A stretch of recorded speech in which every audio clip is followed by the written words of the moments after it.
सुप्रभात छात्रों।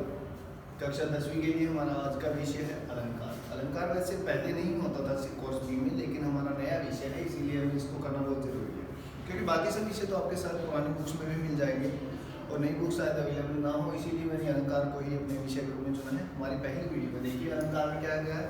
अलंकार अलंकार क्या है, दो शब्दों के मेल से बना है, जिसका साथ अलम और कार। अलम का अर्थ होता है सजाना और कार्य ही करने वाला, मतलब सजावट करने वाला या सजाने वाला अलंकार होता है। अलंकार शब्द का वास्तविक अर्थ आभूषण, गहना आदि कुछ भी हो सकता है। जिस प्रकार से एक स्त्री को सौंदर्य बढ़ाने के लिए अलंकारों की, आभूषण, गहनों आदि की आवश्यकता होती है, उसी प्रकार से काव्य को सजाने के लिए कवि क्या करता है, अलंकारों का प्रयोग करता है। यहाँ देखिए इसमें कवि अपनी रचनाओं में अलंकारों का प्रयोग क्यों करता है, अलंकारों का रचना का प्रयोग करता है ताकि वो उसकी सुंदरता को बढ़ा सके। अलंकार की पारिभाषिक परिभाषा क्या होती है, पारिभाषिक शब्दों में अलंकार की परिभाषा बात करें तो अलंकार क्या है, जिस साधन से, जिस शब्दों से या जिस साधन से, शब्द नहीं कहेंगे अलंकार को, एक प्रक्रिया है एक तरह से, जिस साधन से काव्य के सौंदर्य में वृद्धि होती है उसे हम अलंकार कहते हैं। ठीक है, जैसे सुरभित सुंदर सुखद सुमन तुम पर खिलते हैं, इसमें क्या है, स की आवृत्ति बार बार होने से यहाँ सुंदरता उत्पन्न हो रही है। सुरभित सुंदर सुखद सुमन, यहाँ पे स की आवृत्ति बार बार हो रही है, जिससे क्या होता है, काव्य में एक तरह चमत्कार उत्पन्न हो रहा है, काफी पढ़ने में काफी अच्छा लगता है। इसलिए यहाँ पे अलंकार की यहाँ पे महत्व के बारे में पता चलता है। अलंकार क्या होते हैं, उनके कितने प्रकार के होते हैं, उनके बारे में बताएंगे। अलंकार का फायदा क्या है, अलंकारों के प्रयोग से कविता का सौंदर्य बढ़ जाता है। अलंकार सौंदर्य बढ़ जाने से कविता अधिक प्रभावशाली लगती है, और अलंकारों के प्रयोग से कवि अपने मनोभाव को और अधिक अच्छी सहजता से, सुगमता से बता सकता है। अलंकार के क्या होते हैं, हमारे पास दो भेद होते हैं अलंकार के, शब्दालंकार और अर्थालंकार। संस्कृत की बात करें तो तीसरा भी भेद होता है, लेकिन हम यहाँ हिंदी की बात करें उभयालंकार होता है, जिसमें शब्द और अर्थ दोनों के बारे में होता है। लेकिन यह हिंदी विषय के बारे में बात करें विशेष तौर पर तो क्या कहेंगे, शब्दालंकार और अर्थालंकार। अलंकार के मुख्य रूप से दो ही भेद होते हैं। तो हमारा पहला भेद क्या है, शब्दालंकार। शब्दालंकार जहाँ पर काव्य में शब्दों के कारण चमत्कार उत्पन्न होता है। शब्दों के, जैसे हमने पिछले उदाहरण पढ़ा था ना, सुरभित सुमन सुंदर बहुछाए, उसमें क्या था कि शब्दों के प्रयोग के कारण जहाँ पे चमत्कार उत्पन्न होता है वहां पर शब्दालंकार कहा जाता है। शब्दालंकार का प्रयोग, जैसे यहाँ पे उदाहरण दिया है, चारु चंद्र की चंचल किरणें खेल रही हैं जल थल में, यहाँ पे च की बार बार आवृत्ति हो रही है, लय की बार बार आवृत्ति हो रही है, इसे च और लय की आवृत्ति के कारण यहाँ पे शब्दालंकार है, क्योंकि शब्द के कारण सुंदरता उत्पन्न हो रही है। शब्दालंकार के मुख्य रूप से भेद है यहाँ पे अनुप्रास अलंकार, यमक अलंकार और श्लेष अलंकार। मुख्य रूप से हमारे पास विषय में भी तीन ही अलंकार है, इसलिए हम ज्यादा गंभीर न लेते हुए इनको ध्यान से देखेंगे। अनुप्रास अलंकार है जहाँ पर वर्णों की आवृत्ति के कारण, देखिए हमारा अनुप्रास अलंकार, अनुप्रास अलंकार में हमारा क्या, अनुप्रास का मतलब बार बार पास में आना, अनुप्रास बार बार पास में आना। जब कविता में एक वर्ण एक से अधिक बार प्रयोग में आता है, एक से अधिक बार, वो कई बार क्या होता है कि हमारे दो, एक ही शब्द में दो बार एक वर्णों का प्रयोग आ रहा है, दो शब्दों में ही आ रहा है, तो उसमें भी हमारा अनुप्रास अलंकार ही होता है। कहीं हमें यह नहीं देखना है कि 3 बार या 4 बार, कोई निश्चित सीमा नहीं है, 2 से ज़्यादा बार भी आ रहा है, 2 बार भी आ रहा है, तो भी वहाँ पे हमारा अनुप्रास अलंकार ही होता है। उदाहरण देखिए यहाँ पे, कहाँ लागे मोहन मैया मैया, यहाँ पे मैं शब्द की आवृत्ति बार बार आने के कारण अनुप्रास अलंकार है। दूसरे रघुपति राघव राजा राम, इसमें क्या है, की आवृत्ति बार बार आ रही है, तो यहाँ पे एक वर्ण की आवृत्ति बार बार आती है, पोथी पढ़ी पढ़ी जरूर, वै की आवृत्ति बार बार आ रही है, तो यहाँ पे हमारा क्या है, अनुप्रास अलंकार है। तो वर्णों की आवृत्ति से क्या होगा, अनुप्रास अलंकार। तो दूसरे शब्द अलंकार का हमारा उदाहरण है यमक अलंकार। देखिए यमक अलंकार में क्या है, जब कविता में एक शब्द एक से अधिक बार प्रयोग में आता है, शब्द एक से अधिक बार प्रयोग में आएगा, लेकिन उसका अर्थ अलग अलग होता है, उसे क्या कहते हैं, यमक अलंकार कहते हैं। जैसे यहाँ पे देखिए पहला उदाहरण है, काली घटा का घमंड घटा। यहाँ पे घटा शब्द का प्रयोग क्या है, दो अर्थों में लिया है कि काली घटा का, अगर अर्थ की बात करें तो काली घटा का घमंड घट गया है, यानी घटा शब्द दो अर्थों में, काली घटा एक तो बादलों की घटा के बारे में, और घटा तो कम होने अर्थ में कि उनका घमंड बारिश के बाद कम हो गया है। ठीक है, इसमें क्या, दो शब्द एक ही शब्द की आवृत्ति बार बार होने के कारण यहाँ पे अलंकार है यमक अलंकार। यमक अलंकार का कोई उदाहरण देख लीजिए हमारे पास। देखिए यहाँ पे 3 बेर खाती थी वे 3 बेर खाती हैं। बड़ा पढ़ने में काफी अच्छा लगता है। अलंकार का प्रयोग क्या होता है कि पढ़ने में सुंदरता होता है, प्रभावी बनाता है हमारे विषय को। देखिए 3 बेर खाती थी, यहाँ पे 3 बेर शब्द 2 अर्थों है। बेर शब्द की आवृत्ति बार बार है, इसलिए यहाँ पे यमक अलंकार है। अर्थ अलग होने के कारण ही यमक अलंकार होता है। देखिए यहाँ पे बेर शब्द क्या है, बेर एक फल के बारे में बताया और दूसरा बेर का अर्थ यहाँ पे लिया है क्रम के बारे में लिया, 3 बार खाने में लिया है। देखो एक स्त्री, एक लड़की विशेष है, स्त्री विशेष है, वो क्या करती है, वो 3 बार खाती है और 3 ही बेर खाती है। तो यहाँ पे उसका फल, एक फल को एक जगह उसका फल अर्थ है, उसका अर्थ दूसरा बार बार अर्थ है। दूसरा कनक कनक सोगुनी मादकता अधिकाए वा खाए बुराई न वा पाए बुराई। देखिए यहाँ पे उन्होंने क्या है, कनक शब्द की आवृत्ति बार बार, कनक शब्द की आवृत्ति बार बार हुई है और अर्थ क्या अलग अलग है। एक शब्द कनक का अर्थ होता है यहाँ पे सोना और दूसरे का अर्थ होता है धतूरा। एक देखो धतूरा तो होता है, उसको तो खाने से मनुष्य में मस्ती छाती है, आनंद उत्पन्न होता है, मदमस्त हो जाता है। लेकिन सोना क्या होता है, उसको पाने मात्र से ही, एक के खाने से, लेकिन उसको पाने मात्र से उससे 100 गुना मादकता आ जाती है, नशा बन जाता है मनुष्य को। देखिए शब्दालंकार का हमारा अगला वेद है श्लेष अलंकार।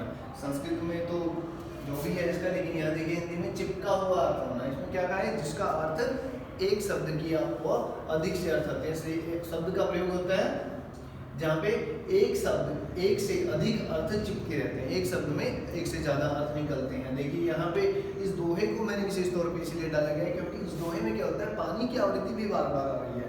ये विशेष तौर पे एक तरह से अलग है, इसको अपवाद कहा जा सकता है। ये अपवाद है कि यमक की भी यहाँ पे हमें भ्रम होता है, लेकिन ये श्लेष का उदाहरण है।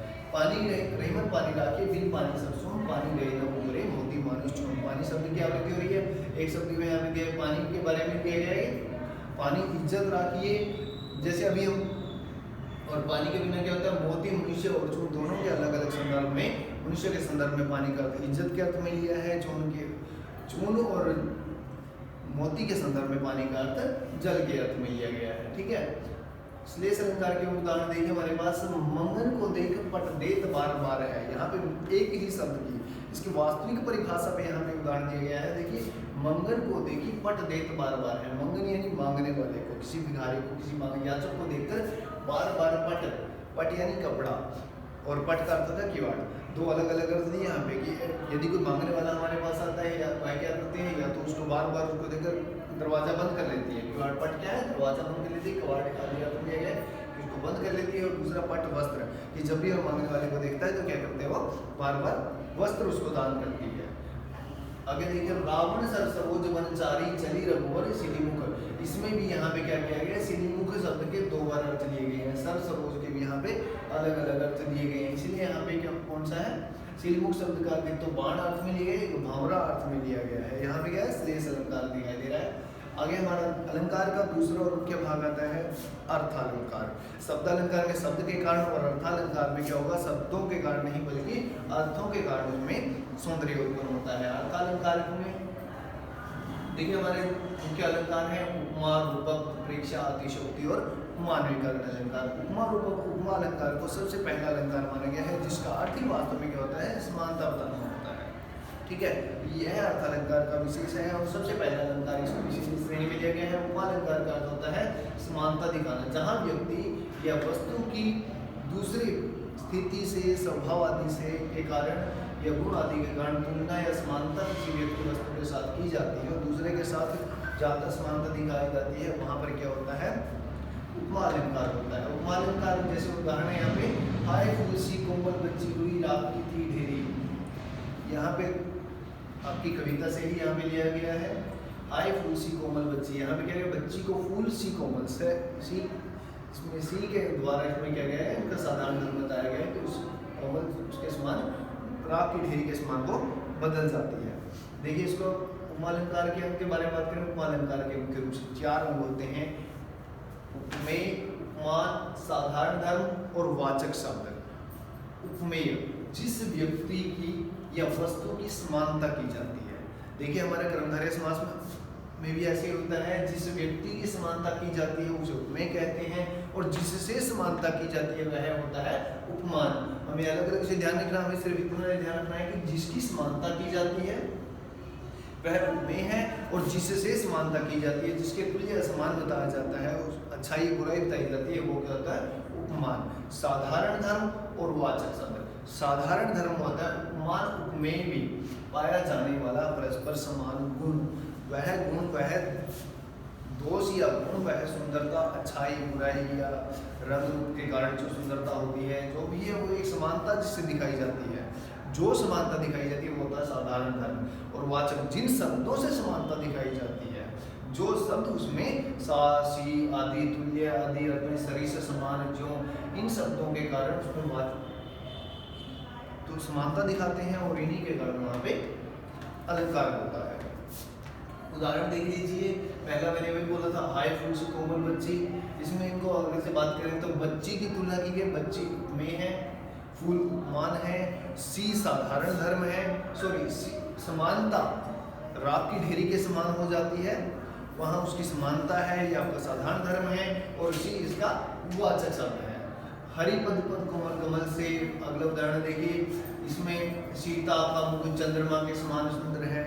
यहाँ पे समान शब्द जो है वो यहाँ पे आपका वाचक शब्द है, और सुंदरता होना यहाँ पे साधारण धर्म है, सीता में है, और यहाँ पे चंद्रमा क्या है? उपमान है। इसी तरह से चारों अंग जहाँ पे होता है वो पूर्ण रूपक कहा जाता है, सॉरी पूर्ण उपमान कहा जाता है उसे।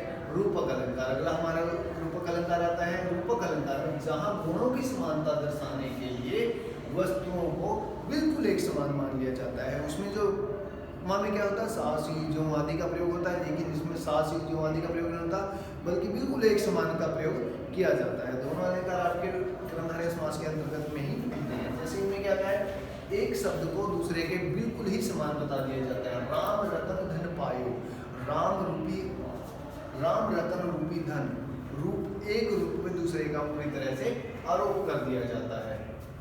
ठीक है, जैसे यहाँ पे राम नाम का धन पर आरोप किया गया है। तो जैसे रूपक अलंकार के हमारे अगले उदाहरण हम देखते हैं। अभी हमारा अगला उदाहरण, मैया मैं तो चंद्र खिलौना देखो। यहाँ पे खिलौने को चांद जैसा खिलौना नहीं कहा गया, बल्कि उन्होंने कहा कि चांद को ही खिलौने के रूप में मांगा है। भगवान राम की बाल लीला से संबंधित यहाँ पे उदाहरण दिया गया है, मैया मैं तो चंद्र खिलौना देखो, मुझे तो चांद ही खिलौना चाहिए, चांद जैसा खिलौना नहीं चाहिए। यहाँ पे क्या है? रूपक अलंकार साफ तौर पे दिखाई दे रहा है। रूपक अलंकार में एक समानता नहीं बताई जाती, बल्कि उसको बिल्कुल उसी के जैसा, वही चीज को एक उसके समान बिल्कुल आरोप कर दिया जाता है कि वही वस्तु में चाहिए होती है। यहाँ पे उत्प्रेक्ष अलंकार हमारा उसका उदाहरण है शब्द अलंकार का अगला, जहाँ पे क्या है हमारा शब्द अलंकार, उसको उत्प्रेक्ष अलंकार के जहाँ पर उपमेय की मान में संभावना प्रकट की जाती है। इन तीनों को देखने में थोड़ा सा एक समान लगते हैं, क्योंकि दोनों में ही समानता की बात होती है। उसमें थोड़ा सा आशी का प्रयोग होता है, उसमें बिल्कुल आरोप होता है।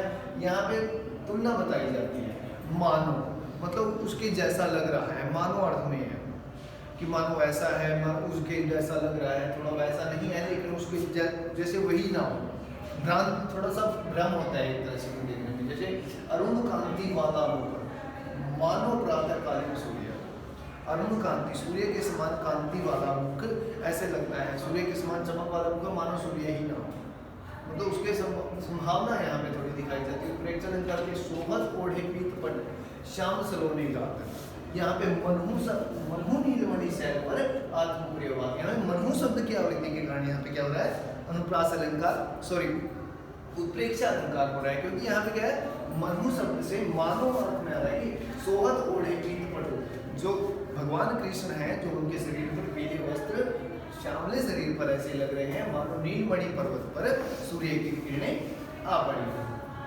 ठीक है, अगला हमारा दौर अलंकार है, आता है हमारा अतिशयोक्ति अलंकार। अतिशयोक्ति जिसे शब्द से ही प्रतीत होता है हमारा कि अतिशयोक्ति, वह तो इसकी बहुत ज़्यादा पढ़ाई की जाती है, बहुत ज़्यादा बोला जाता है उसके बारे में, उसे अतिशयोक्ति अलंकार कहते हैं। जहाँ काव्य में एक व्यक्ति या वस्तु की बढ़ा चढ़ा के व्याख्या की जाती है, बढ़ा चढ़ा के उसकी प्रशंसा की जाती है, उसे अतिशयोक्ति अलंकार कहते हैं। जैसे यहाँ पे हनुमान जी की तुलना की गई है कि हनुमान की पूंछ में लग ना पाई आग, लंका शिगरी जल गई, गए निशाचर भाग। तो हनुमान की पूंछ तक आग लगी भी नहीं थी, जो जैसे मतलब क्या कहा यहाँ पे, जो नहीं हो सकता है ऐसी कुछ बात कही जाती है कि आग लगी भी नहीं और सारी लंका जल भी गई, निशाचर भाग भी गए। यहाँ पे क्या कहा जाता है? बहुत ज़्यादा बढ़ा चढ़ा के बताया जाता है। देखिए हमारा अगला अलंकार है, सॉरी अगला अलंकार है मानवीकरण अलंकार। मानवीकरण अलंकार शब्द से ही प्रतीत होता है मानव का कर्ण किया जाता है, मतलब दूसरे को मानव के समान, प्रकृति की चीज़ों पर, निर्जीव चीज़ों पर मानव का आरोप किया जाता है, मानवता के समान बताया जाता है। मानव में होने वाली, इंसानों में होने वाली क्रियाकलापों को यहाँ पे प्रकृति से या किसी निर्जीव वस्तुओं से जोड़ा जाता है, वहाँ पे मानवीकरण अलंकार होता है। जहाँ पे कक्षा 10 की बात करें तो यहाँ पे हमारे पास पर्वत प्रदेश में जो पावस जो कविता है उसमें मानवीकरण अलंकार का बखूबी प्रयोग किया गया है। देख लीजिए यहाँ पर फूल हंसे कलियां मुस्काई। फूल जो है वैसे बात करें तो सजीव बेशक है, लेकिन साइंस के लैंग्वेज, लेकिन यहाँ पे क्या है, फूल हंस नहीं सकते, उनको मानव के समान बताया गया। कलियां और फूल हंस रहे हैं, मुस्कुरा रहे हैं, क्योंकि मानव ही हंसता है, मुस्कुराता है, तो उन्हें मानवीकरण बताया गया, मानव के समान उसको बताया गया। देखिए आगे उदाहरण है उसके, मेघ आए बन ठन के संवर के। बादलों को इंसान के समान बताया गया, बादल सिर्फ गरजते हैं, बंठन के उसकी कवि ने तुलना की गई है कि वो बंठन के संवर के आए हैं, क्योंकि वो उनके अच्छाई के बारे में बता रहे हैं कि वो अच्छे कार्य के लिए जा रहे हैं। जैसे मनुष्य अच्छे कार्य के लिए जाता है वैसे इनके बारे में बताया जाता है। सजीव भावनाओं का आरोप किया जाता है। ठीक है स्टूडेंट्स, उम्मीद करते हैं आपको ये अलंकार का विषय समझ में आ गया होगा। धन्यवाद।